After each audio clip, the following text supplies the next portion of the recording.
Happy Thursday and happy National Puppy Day. Aww. I'm your host, Andrew, and this is Crypto Espresso, your teeny tiny daily shot of caffeinated crypto headlines.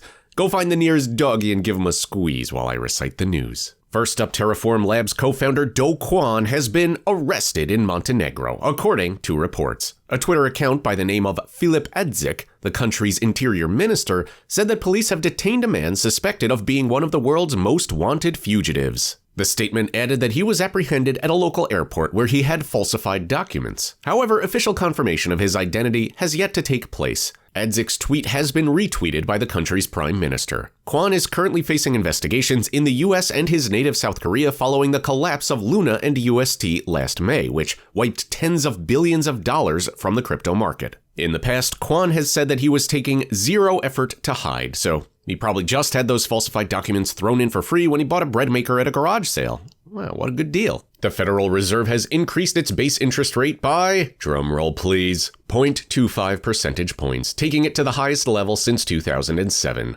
Chairman Jerome Powell revealed that the U.S. Central Bank had considered pausing the hikes because of the banking crisis. Bitcoin suffered a sharp pullback and fell to $27,000 as markets digested the news. On Thursday, the Bank of England, obviously copying the USA's homework, followed suit with its own 0.25 percentage point rise, the 11th time in a row that rates have gone up. This move came after inflation figures for February, 10.4%, were much higher than expected. This was driven by surging food prices, with low-fat milk now 42% more expensive than it was a year ago. Olive oil, for its part, costs 41% more, and sugar is up 38%. Tron founder Justin Sun and 8 celebrities are now facing charges from the U.S. Securities and Exchange Commission. The charges related to the unregistered offer and sale of Tron and BitTorrent amid allegations that secondary markets for TRX were manipulated through extensive wash trading. Several stars have also been accused of illegally touting TRX or BTT without disclosing that they were being compensated to do so. Lindsay, Lohan, Jake Paul, Neo, and Akon are among the A-listers named, and in total, they've agreed to pay $400,000 in penalties to settle the charges without admitting or denying the findings.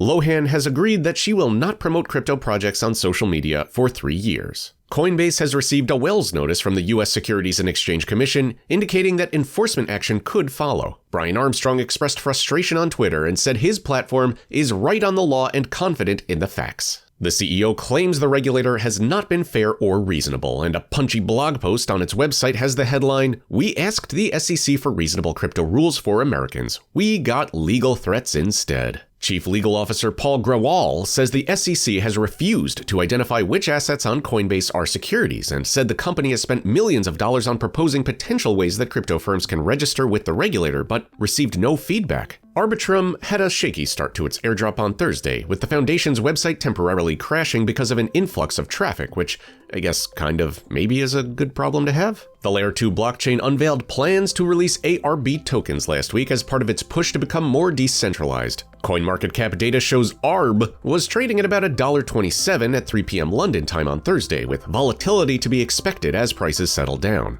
The token has already become the 37th largest in CMC's rankings, with a market cap of about $1.6 billion.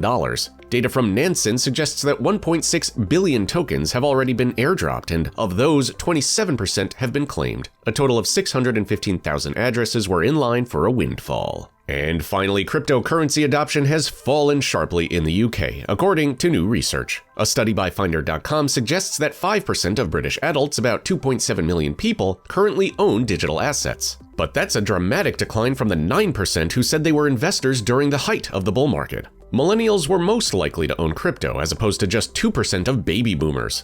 Finder's cryptocurrency editor James Edwards warned that gaining exposure to digital assets does come with risks. He said, "The last few years have demonstrated just how volatile the industry is, so you should never invest money you can't afford to lose. Even if you're using an exchange to buy and sell your crypto, it's a good idea to store your digital assets on a hard wallet to which you alone hold the private keys." And speaking of privacy, or well, I guess privacy since this is a UK story, I won't tell anybody if you were to, just go down and like this video, subscribe to our YouTube channel, and click on that little bell icon to get buzzed whenever a new Crypto Espresso video goes live.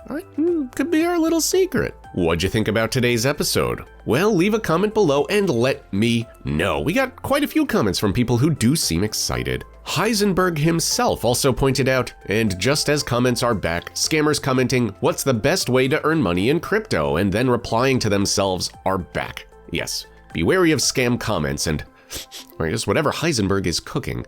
Thought it was cookies, but it smells like ammonia. Questions about our headlines or crypto in general? Take the plunge below and ask Alex in that description below. Alex is always a great resource for all things Web3 and the metaverse, and that about does it for today. Again, I've been your host, Andrew. These have been your headlines, and we'll see all of your beautiful shining faces tomorrow.